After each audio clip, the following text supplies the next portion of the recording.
Oshiro at his students, Cleve Bachter's New York Open, first time being held here in Valhalla, New York, at Westchester Community College. Sensei, it's good to see you again. Thank you. Did you teach a seminar yesterday? Yes, What did you do? I teach bow and sai. Well, inside. Excellent. I know you're traveling a lot. Can you tell us a little bit about your travels? Where you? I go to the Europe very often. Which countries? Germany, France, Spain, Denmark. They like the Yamani Roo? You know, at first I teach Yamani, but now they interest more karate. Oh, very good. So maybe now karate is 70% weapons. When I lived in Europe, it was a heavy influence with Shotokan, and many Shotokan practitioners, probably because of the JKA influence in the 70s. Are you now working with a lot of those type of people, or is it across the board? Yeah, I mostly, the Shotokan people.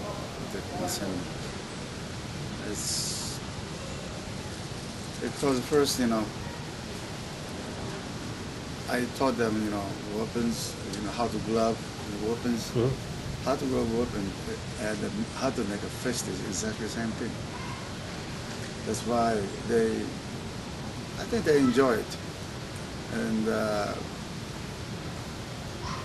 shortening the movement is not hard as Shotokan. That's why maybe,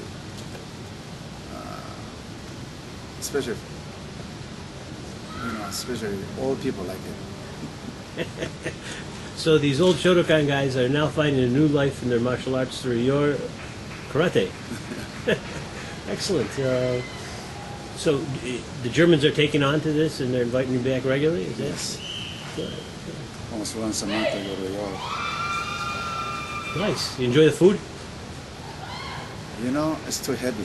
It's too heavy, huh? Yeah, I need Japanese food. What other projects are you involved in these days? Pardon? What other projects are you involved in? Your own dojo? Yeah, but now as I concentrate to, Europe. So I introduce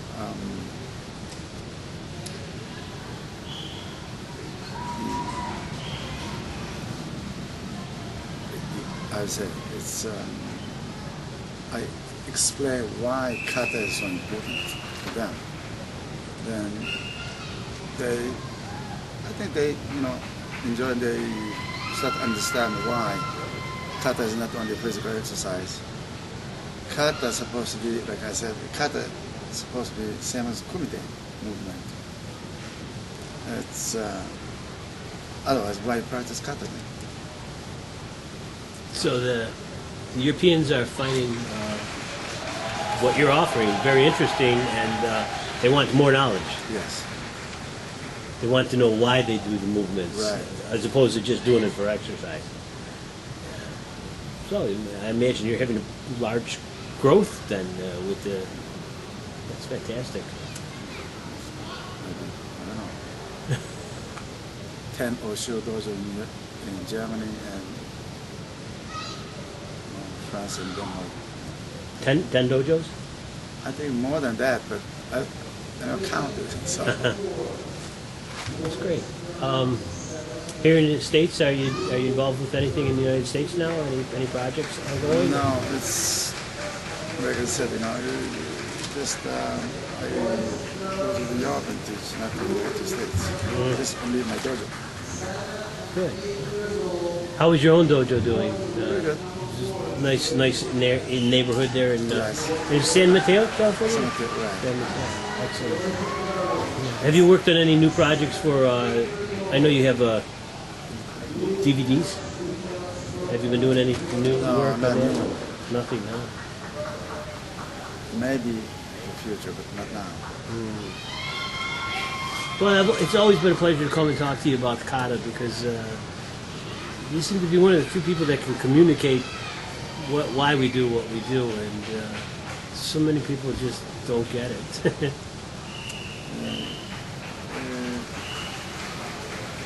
I research a lot, it's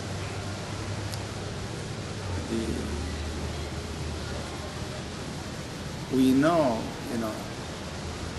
Ito's uncle changed the kata, but we don't know what part of the kata he changed. So I researched that, and I looking for the old pictures. And then I found a lot.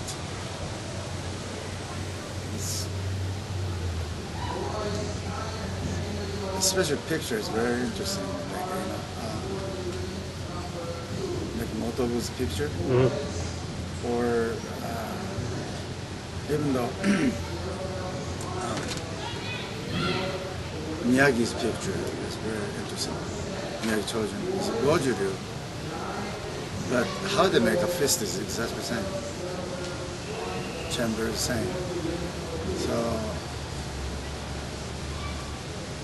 from that, the old picture tell me a lot.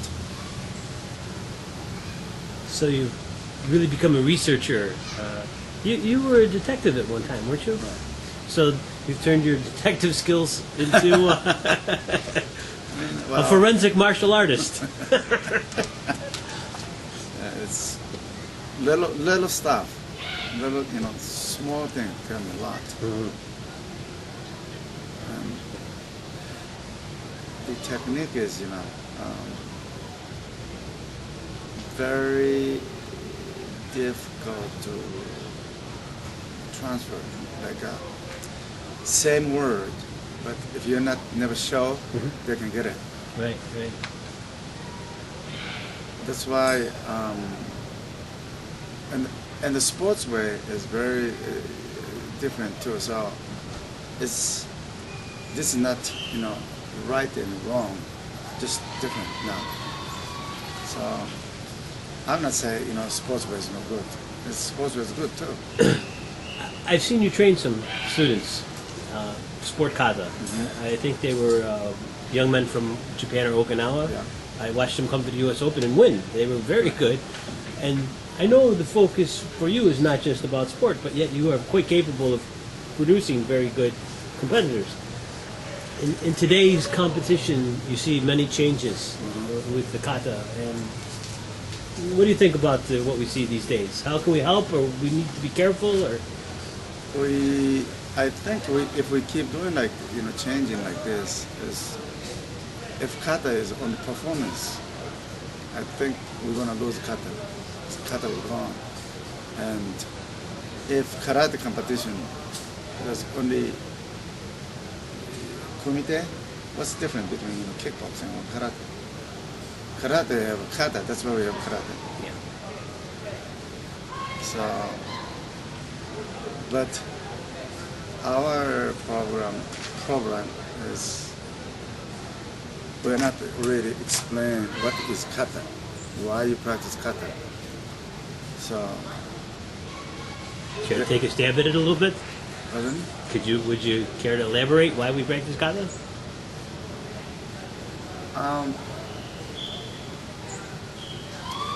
All time they said cut only they need one kata, right? Yes. Why only one kata? Because one's enough. Because kata is actually basically kata is not for really fighting. Kata is for the set up your body, like how to make a fist, how to stand, how to move. That's the kata. But now we just move, we just punch. We just stand. It's not supposed to be like that. Then the old time, I believe, for example, knife punch kata, right? Why they said like Motobu Chok said, if you practice knife punch, you can fight. And he did it, right? Yes. He was a good fighter. Why? Why knife punch tell you, how to fight? Like, word is very important, like called kiba dachi. Kiba dachi means you ride a horse, riding horse dance. But my sensei, one of my sensei, his name is Nakamura, he said, knife punch kata is ride a horse and using spear. Okay. If you ride a horse, when you're using spear, if you are moving this one, you can control horse. Horse. Of course, you usually use control horse by hand, right? But when they separate, they are not using this one because they have to use weapons. Yes. So they control their horse by this. But if opponents come, right? If you twist like this, you cannot control horse. So the knife punch kata is teach how to separate your upper body and lower body. Okay, and when opponents come, and they have to, if they are twisting like this, twist it and twist back, become too late. So if opponents come, you have to break your body from half and don't move this side, only move this side. That's how you can avoid. Okay, that's what a knife punch is, actually. So if you can do it like this, after that, you become like it's called ukimi. Your body's supposed to float it. Ukimi, and when you move, how you're supposed to move. Not leg first and do it like this. All bodies supposed to move together like this, here. Now we teach always leg first, step and punch, right?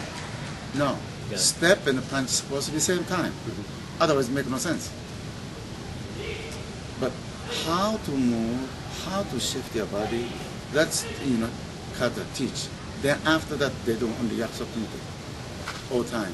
Right. So yakusok kumite is not like modern times yakusok kumite. It's supposed to be close to a real fight. So that's how they're moving, That's why they practice kata, neck, floating body, then practice yakusok kumite. That's how Motobu did it. Motobu was, they never practiced, free sparring. They did only yakusok kumite. So there we have it, huh?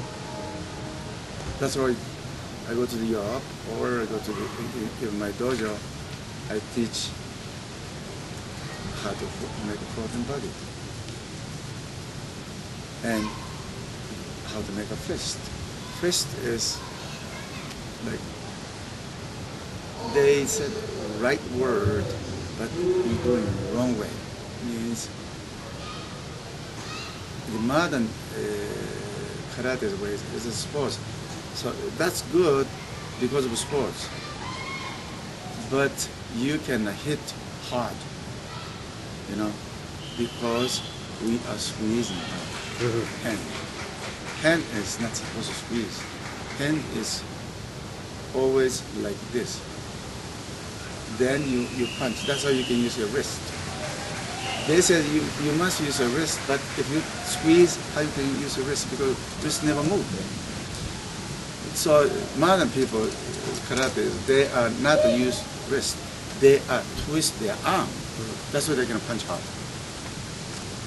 So, but this is for safety. If somebody did on purposely going like this, because for the kumite you don't need knock out somebody. That's why you don't need that to be very the old-fashioned punch. You don't need it.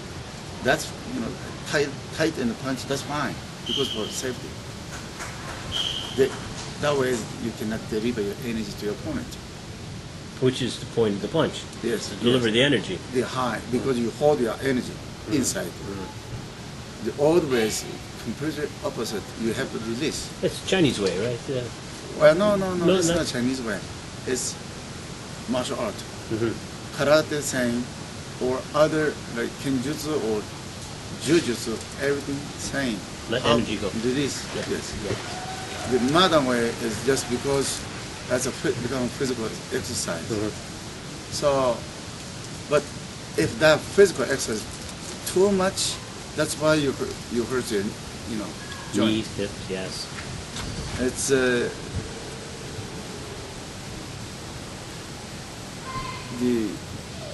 also old way is they teach how to use your weight, how to use your weight. But modern karate, we never teach this one. We never teach how to use your weight because of basic. We step first and punch, or we step and doing something. That's why we cannot use weight. Use weight is like you have to use momentum. So from A point to B point, for example, you move. This is energy, A to B, you move. But we're doing A to, after we move, become a B, then we start punching. That's why we waste this AV, this energy. And I imagine when you're working with these fellows in Europe, they're really loving this, Right. using the weight and releasing the energy. Yes. It's not tired, you know. That's good. But modern kata is you have to do some part as sports movement, some part as martial art movement. Then you can make contrast. That's why maybe if you really if we can teach like this, I think kata will be very different and people can enjoy the kata. It would still be beautiful. Yes. That's very good. Well, thank you very much. I appreciate this.